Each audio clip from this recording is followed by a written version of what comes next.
You wanted the best. You've got the best podcast. The hottest podcast in the world.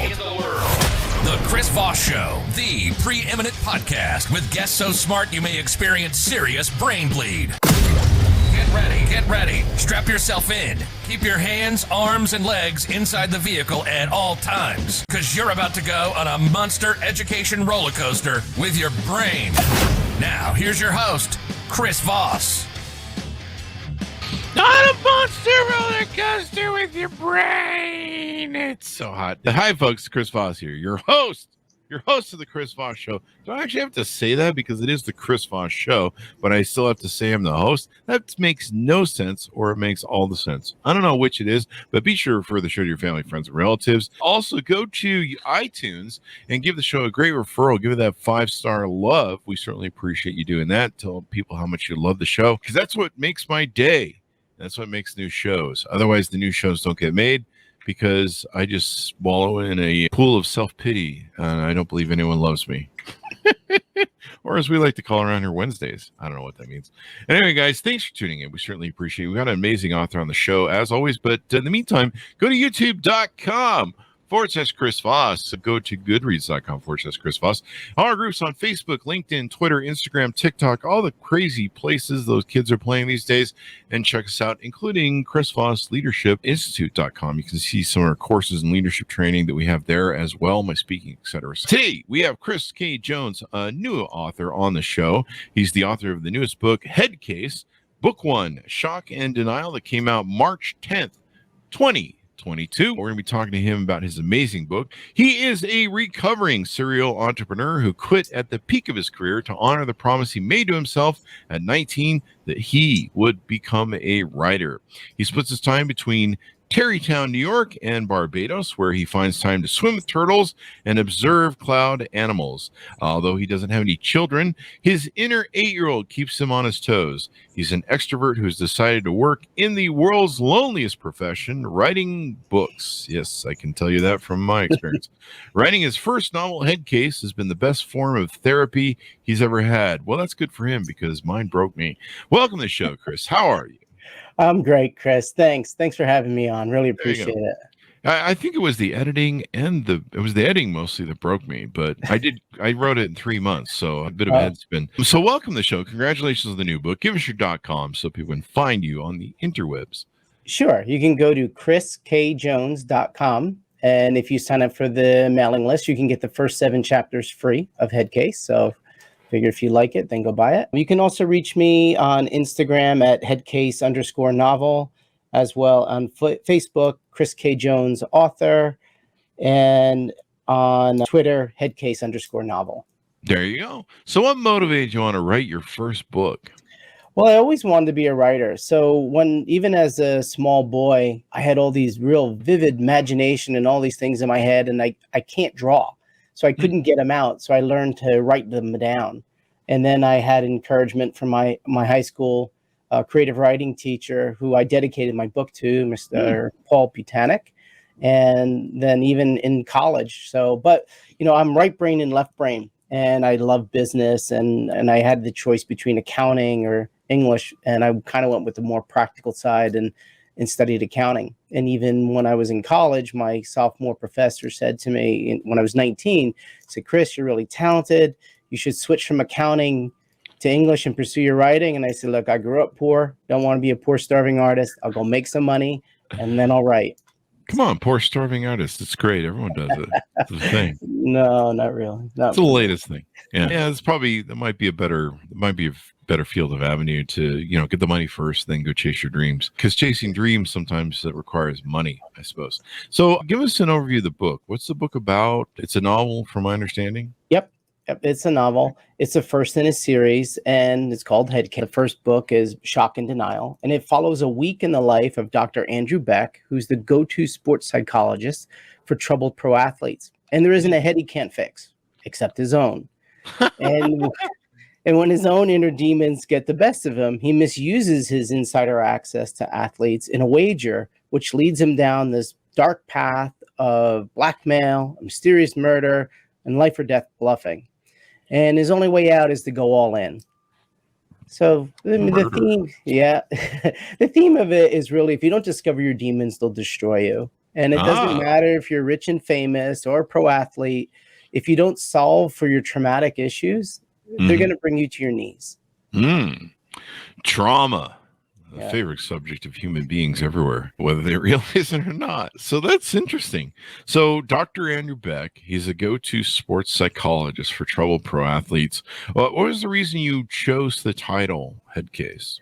Headcase is actually a derogatory term for an athlete who is having trouble either on the field or off the field. On the field with maybe the yips, or off the field with just issues he's having in his personal life, he or she. And I just thought it was interesting. Like I've always thought about, I was a competitive athlete. I was a wrestler in college and judo after college. And I always was very interested in what happened. And I always was a big sports fan growing up in New Jersey and right in the Meadowlands. I grew up in Rutherford, New Jersey, and always was very curious about what happens when pro athletes fail. What happens and how do they deal with it? And I thought, well, maybe they go out and they get a sports psychologist. And then my favorite question as an author is, what if? So, well, what if that sports psychologist had more issues than the people that he treats? And Dr. Andrew Beck was born, and he's just, he's very talented at treating his clients and his patients because he's the son of a Masters champion, and he was a golf prodigy at 5, and his father wanted them to be the first father and son Masters champions.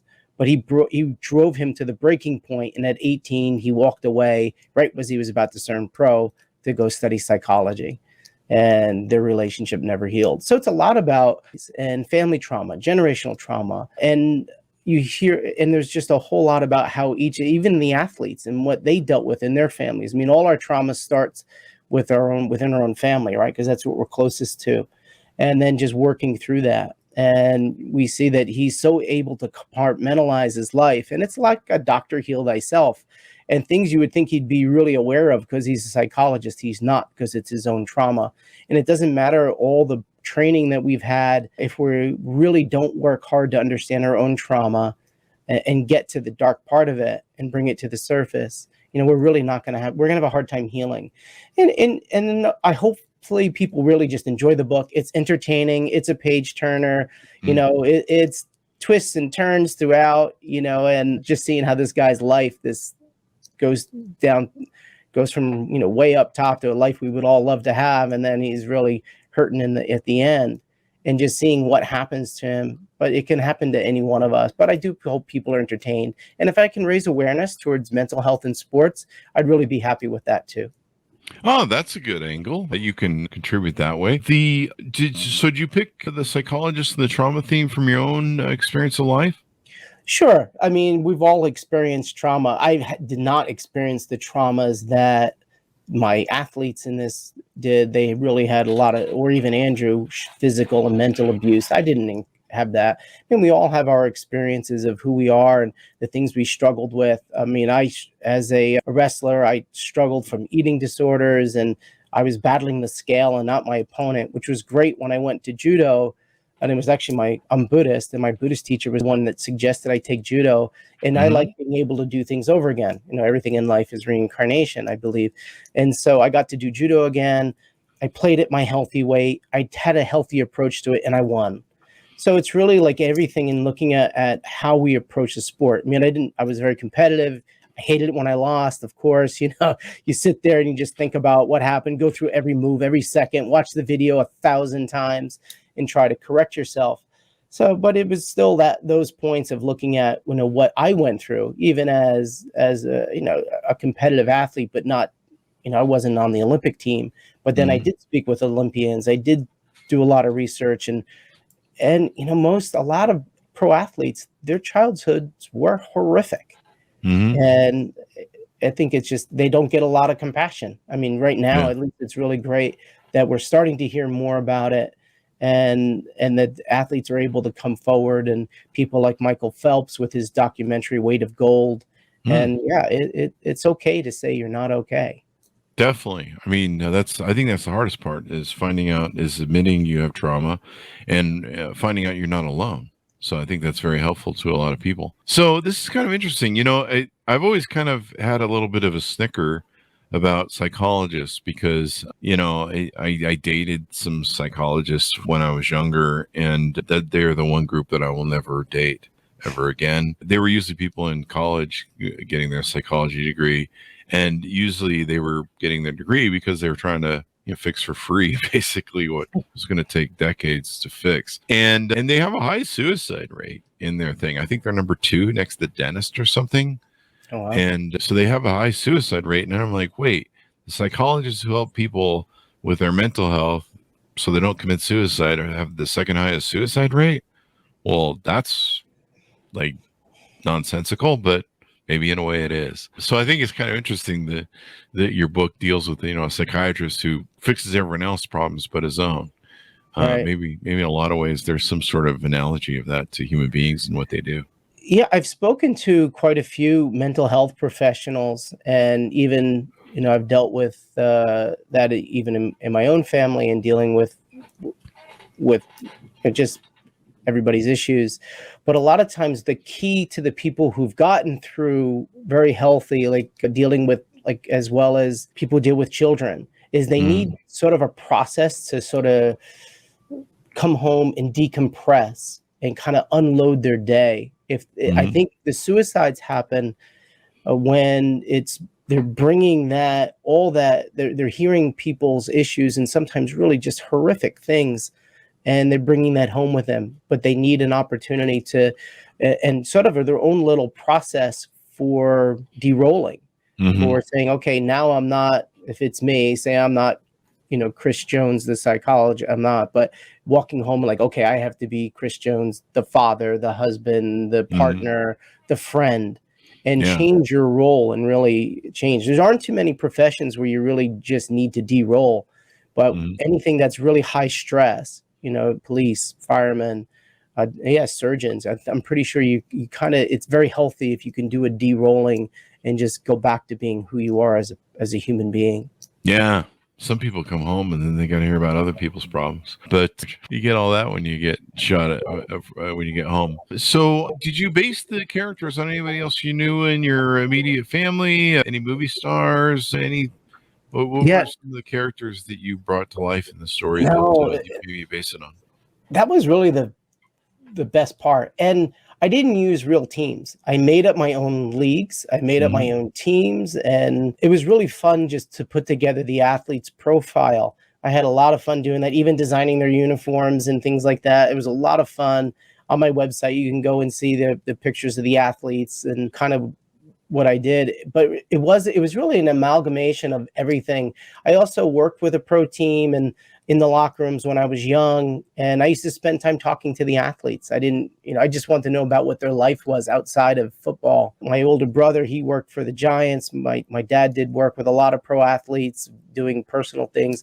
So I spent time talking to pro athletes when I was very young, but it was really just an amalgamation. It wasn't one person. There's no character in the book that resembles anyone. It was interesting. One of the characters, Andrew Beck's brother's name is Brandon, and my brother is Brendan. And I had to call him. I'm like, Mike, I said, Brendan, this has nothing to do with you. I just like the names. don't read into it. It has because their relationship isn't very good, and Brendan's and mine is. But I was like, don't read into this at all. It has nothing to do with you. So yeah, people do ask that, and they're all figments of my imagination and just a ton of research and experience just being around athletes my whole life. Interesting. How did you read the book? Like what's the word I'm looking for? How did you have had a complete brain fart and shut down? When you were writing, how long did it take you to write the book? That's what I'm looking for. Well, I'm glad you asked that. Okay. So spending my career as a CFO, like I said, I have this really strong left brain as well as the right brain, and I sold my last business in June 2019, and I spent during the transition, but my last day at my company that I co-founded was January 31st, 2020. So I had February to kind of figure out what my new life was going to be as a writer, and then we went into pandemic. So then I was like, it was great for me because I got to just have all this time to focus on writing. And then I moved to Barbados and wrote the novel down there. And that image in the back isn't some random shot. That's actually my backyard in my house in Barbados. And it was a great place to write. It was also motivating, realizing I'm getting up each day and saying, look, I know I'm living an author's dream. I'm not. And so get to work, because most authors would give their right arm to be able to write from a beach in a beautiful place. So that was it. But because I have this other side, this logic side, the CFO that's constantly asking, what's the ROI? What are we doing? How are we doing it? And I needed that time for the creative person to come out. I kept the timesheet because now I gave him a metric. So I know exactly how long it took, 714 and a half hours. That's how long it took. Wow. So I know to the half hour, I know exactly how long it took. That's pretty freaking awesome, dude. That is pretty freaking awesome. What else do we need to talk about the book? Do you have any teasers you want to put out for scenarios or things that you think are really interesting? Yeah, sure. Like, even though it deals with a lot of, like, you would think masculine topics, I wrote it in a way that was very sensory and more about emotion. I have a lot of international friends, living in Barbados. I went to college in Northern England, in Newcastle. I have a lot of people in Europe. So I wrote it in a way that if you didn't know anything about sports or psychology, therapy, you'd still be able to really enjoy it. I made it so you're experiencing what the players are feeling rather than so much the technicalities of what's going on in the game, which would bore people who aren't sports fans. He's also got, these gambling issues. So there's card playing. And so, yeah, I think it is something. And my female readers have been really great. I got great feedback from them. And one of them said to me, it was such a great insight into the male psyche. And I wrote, I'm writing it. I'm a male, right? So I'm writing like that. But you are really following like a shadow in the narrative of going through whatever Andrew was going through. It stays just in his what we call the close third person narrative. We're just in Andrew's head, but you're feeling what he's feeling. You're seeing what he's feeling, smelling what he's smelling. And I purposely wrote it so it was very sensory. So some people are visual, some people are auditory, some people are kinesthetic. I wrote it to different modalities on purpose so people would feel connected to the story. And I think, my female readers have enjoyed it just as much. And even my male friends who aren't sports people, they all said they enjoyed it because they could follow the story, because it's really about relationships. It's about emotions. It's about dealing with our own issues and how we can get tripped up, even when you got a PhD. And you can still get tripped up. So we're all human. Yeah, and everyone thinks, you get successful, you think you've got it all, and and sometimes we see people that seem to have it all in this world, and yet they don't. Sometimes you can have that outward expression of having everything, and then inward you're a freaking mess. And I went through my life where I started my first companies early on and became successful, and I thought that money would heal all wounds, and I would be able to, it would perfect me in some sort of sense. Really, all it did was amplify all my traumas and problems and issues, and it just made it worse. And so a lot of people don't realize that's kind of the course that a lot of people take. So it's interesting that he goes in that course. He becomes successful. He gets, all the stuff, the Central Park, the sports car, the country clubs, the Greenwich Mansion, and seems to have the perfect life, and yet it's a mess. You teased that there was murder, you say, in the book. Do you want to tease a little bit more on that one? I know people have intrigue. Yeah, definitely. He gets mixed up with this, where he goes to gamble because he's got this gambling addiction. When he left he left competitive sports. I mean, doing this since he's 5 years old, and his father, just push. When he left it was a big FU to his father to say, I'm going to make my own path. But he still did not have an outlet for that competitive nature. So I firmly believe when we have these things, if we don't solve for them, they're going to go sideways on us. So yes, he was studying psychology, became a psychologist, working with athletes, but he still needed that competition. So it came out through gambling, because in gambling, he gets that rush of, for him, it's less about the money and more about, can I just own this person? Can I look into their mind? Can I read them? Can I read all their tells? Because now it's legal, right? You wouldn't but he can sit there and read all their tells, use all the things he's learned in psychology and all the things his father taught him about messing with people's heads on the golf course and just getting in there. Yeah, his dad was a fan favorite, but the other golfers hated him.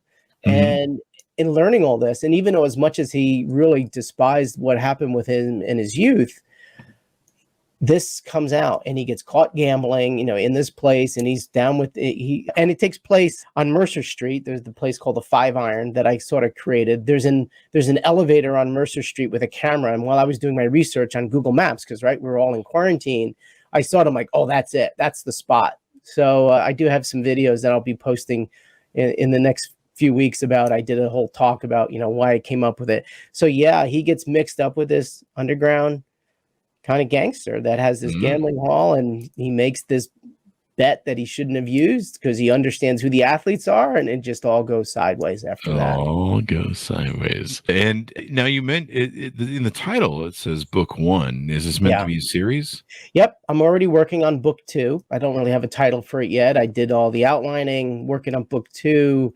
And hopefully we'll release that probably early next year. Yeah, so that's going to be fun, and it's an enjoyable ride. You said something about I had a very similar path to you in that I started my first company at 23, doing accounting and consulting in the Princeton area for entrepreneurs. I got heavily involved in tech. I got involved with a text-to-speech company in 99, 2000. Raised money. I raised $2 million for them and then sold their software to Microsoft. Did really well and thought, oh my God, this is great. I finally made it. Years of poverty and, just scraping by and ramen noodles and, just getting by. And I thought, okay, this is great. I finally made it. So then I took that money, put it into a mobile gaming. And this is 2001. So we were way in front, and we had, and August 31st, I raised money just to get us through the next month. And that's 2001, August 31st, 2001. We had contracts ready to be signed with Vodafone and Verizon, AT&T, AOL Sports and Fox Sports and AOL Mobile. And then 11 days later, the universe changed. Wow. And we didn't get calls back until November. Nobody even called us. And we ran out of money. And we had to shut it down because every project got canceled. And I lost everything I had. I was deep in debt, living an expensive lifestyle in Park Slope, Brooklyn. And it really beat me up. It really beat me up bad. So if you think I think it's really tough to not have money, make money, and then lose it all. And it really beat up my own self-esteem, my confidence, until one day I was on the phone with one of my buddies, and I was, wham, wham, wham, wham, wham, woe is me. And he said, don't worry about it, Chris, you're a survivor. I said, what? He goes, you're a survivor. I said, you know what? You're right. I am. God damn it. I'll get through this. I made a goal, I started my consulting company again and said 90 days, I'll get a client. And I got one in 89. Nice. And then that helped me build. And then I sold that and got on to the next company, Durrani Reynolds, which I built with my 2 partners over 10 years and then sold that. So, it's like rags to riches story. And it's tough. And like you said, like you think you've made it. And even then, I think it's really important to have a what's next. So many people, when they succeed, they think, oh, I'll just play golf for the rest of my life or what. No, you need to have a what's next. And I think one of the things that's really kept me very healthy about this is that I wanted to write. So I knew what I wanted to do next. And I really advise people, when they're coming to that point where they've achieved some success, they want to sell their company, think about what you want to do. Think about how you want to, what's going to be your life's mission? What's going to be your purpose? How are you going to go out? How are you going to give back? I think philanthropy is really, really important. How can you raise awareness? For me, it's telling stories and raising awareness to generational trauma and mental health in sports. Telling stories, whether they're a novel or a business book or any other kind of book, it's almost like a manual for life. You end up learning from other people, learning stories. We don't have a manual for life. At least I didn't get one. Mine got lost in the mail, evidently. We learn from stories. That's why we watch movies. That's why I watch TV, which always makes me nascent about those people who watch CSI. I'm not sure what they're learning, but it's interesting to me. And so, what you've said resonates. Yeah. When people go through cathartic moments where they lose everything and then come back and sometimes you gamble, and sometimes you lose, sometimes you win. Mhm. You know, it's all a part of life, and a lot of times in those cathartic moments, you realize that it wasn't. It wasn't the money, it wasn't the success, it wasn't the property, it wasn't all the things you own that ended up owning you. It was Mhm. always you the whole time who generated all that. And that's the real beauty of those cathartic moments. To follow up to the previous question, so is the further books going to have the same characters in it, or are you going Yep. to? Yeah, a lot of the same characters are in it. We'll keep following the athletes. I added a couple of new ones, and Mhm. uh, it gets a little Shakespearean. Ah, so Yeah. It he always definitely had good gets, plot yeah, lines. So if you add a character, you gotta get rid of the character because you can only keep so many people in line. Otherwise, it becomes Lord of the Rings. that's kind of So fun to kill off a few people here and now and then. Is Dr. Andrew Beck going to be a continuing feature, or? yeah, definitely. So he'll be through it. He's got a long journey to go through. He's still Mm. got to get to the point. I already where he's just starting to see that he has a problem. And Ah, that's so that's step one, right? Mhm. When you first recognize that we have a problem and you can admit that to yourself, that's just the beginning of that journey. So Ah, yeah, he's got a long journey to go, and a lot of things are going to happen, and he's going to learn that he can't, as smart as he is, even though he's the smartest guy in the room, he's not always so self smart. He does his self-awareness. that's very true. Someone's commenting, made it is truly about what's in your head. Yeah, so people assume that they made it, and there really never is no made it. In fact, if anything, the more successful you get, the higher that tightrope goes. The more you can look down and go, there's a long way down. Like, no one gets paid this amount of money, and Well, you can just quit and go to McDonald's and get paid the same. I think if you start changing your metrics to how many people you can help Mhm. versus how many zeros in your bank account, and Mhm. hopefully to the left side of the decimal. So I've been in that side too. But yeah, it's really, I think, start thinking about how can I help? How can I influence? What's the best way? I mean, having a podcast where you go out and you're helping and teaching individuals and bringing on people who can hopefully inform and entertain. And that's what I Mhm. like to do. I want to entertain first and foremost. I want you to be entertained. I want you to pick up the book at the end of your day and lose yourself in the world that I built, and give yourself, 20 minutes of break from your difficult day. And if you can pick something up, if something motivates you, inspires you, well, that's just bonus. That Mhm. that to me is something. I mean, you said it. Like, how many times did we watch a movie that kind of changed our perspective on life, Mhm. right?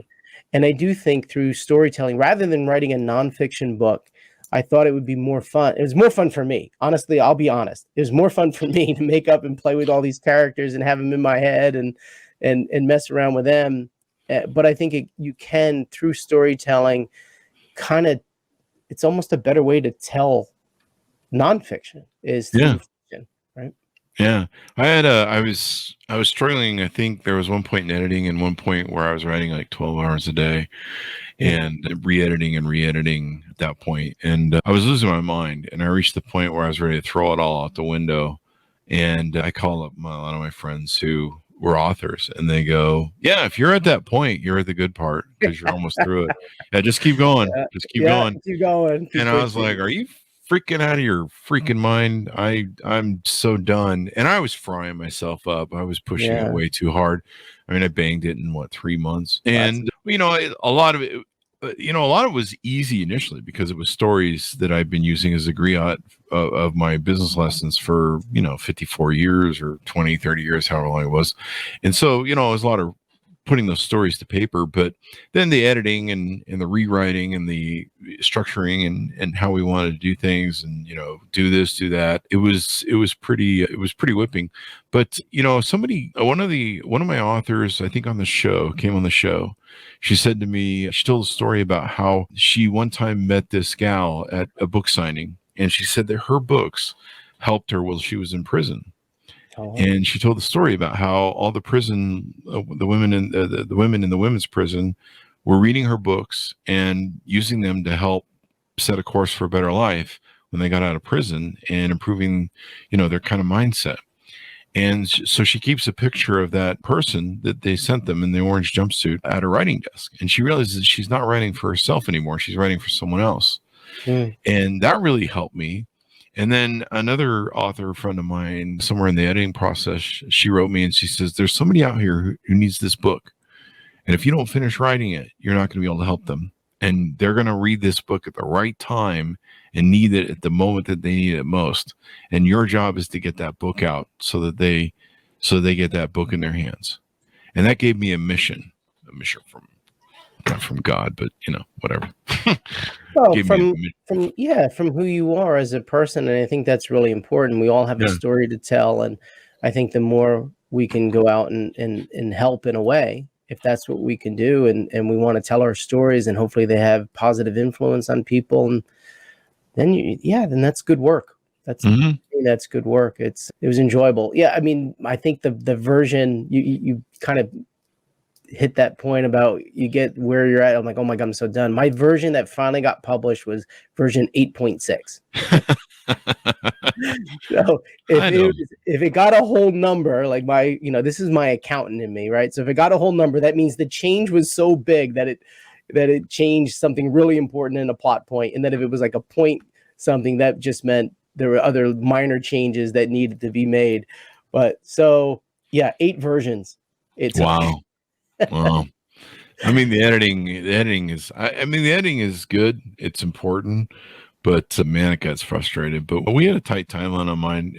This next book that we're working on now, we're taking our time with, probably taking a little too much time. I've been screwing around a little bit, but it's one of those things. But I'm glad you wrote a book that people can learn from, that they can, there's a story there where they can learn some lessons about life, and some of that is interweaved with your own experience, and it'll be interesting to see how this goes. Do you have any numbers of books that you want to run this through, or are you just going to take it book by book? This series will be about 3 to 5 books, depending. Honestly, I let my characters kind of talk to me, and they kind of tell me what they want to do. It's pretty interesting experience, and so they'll tell me where this needs to go and when it'll end, and then I have a list of other books that I want to write, and some historical fiction, some other. I wrote a play years ago while I was going through learning writing and everything. I wrote a play about 2 Marines and their PTSD. Oh wow! That's something called Twisted Metal, and that's something I want to then turn into a novel.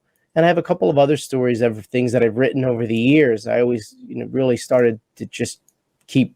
So I got tons of halfway things, outlines, and stories. So there's a lot to do. I just, now it's just like to get the word out about this, and hope people really enjoy it. And then a couple of people have asked, like, when is the next one going to be ready? They read it and they're like, are you done with the next one? I'm like, no. So the pressure's on now. You do it well once, and it did win an award from Literary Titans, a gold medal, and awesome. It's won an award. It's gotten some 5-star reviews, and it's been really nice. People have been very gracious with their words, and I just want people to enjoy it. I really do. And kind of, if you can pick something out of it, that'd be great. But first, I want you to be entertained. Yeah, the main thing. There you go. PTSD, might be an interesting book. We just had Jason Kander on the show with his book Invisible Storms. Great guy, president. He ran for president, and he has a great political podcast. Great guy. And PTSD, I think, is, something that's underrated, and a lot of people don't realize they have it, or, that's another thing of, trauma, that we're not wanting to admit that you have it. Anything more you want to tease on the book before we go? I think it's just that, if you're looking for a good summer read, something to get through quick, I think it's a great pickup for you. Again, you can go down and if you're not sure, go out to my website, just subscribe to the mailing list. You can get the first 7 chapters for free. Mm-hmm. And if you're not hooked after 7 chapters, don't buy the book. But if you are, go buy it and read the rest of it. So there you go. Yeah, that's it. There you go. Well, it's been wonderful to have you on the show, Chris. Thank you very much for coming on. We really appreciate it. Thank you. I really enjoyed it. I've really been enjoying listening to your podcast, and so I'm glad we've been introduced, and I look forward to hearing more. So thank you very much for having me. We've got some really exciting guests coming on. We always have exciting guests. So the book companies send us just the most wonderful people and just brilliant CEOs. There'll be more leadership discussions we'll be having on. My next book is interviewing a lot of CEOs on leadership and how it works and stuff, kind of around my first books. And so it'll be interesting to see how that whole thing plays out. And yeah. Lots of discussions, and it'll be interesting to see how the world changes with COVID and everything we're doing. Yeah. Give us your .coms again one more time so people can look you up on the interwebs.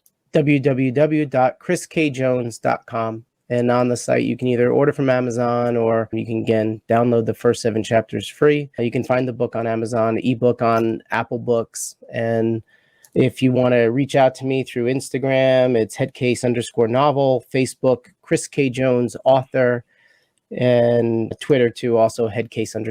There you go. Well, thank you very much for coming on. Thanks, my honest, for tuning in. Go to youtube.com/Chris Voss. Hit the bell notification button. Goodreads.com/Chris Voss. See everything we're reading and reviewing over there. Also, our big LinkedIn group and the LinkedIn newsletter. Subscribe to that thing as well. Thanks for tuning in. Be good to each other. Stay safe. And we'll see you guys next time. And that should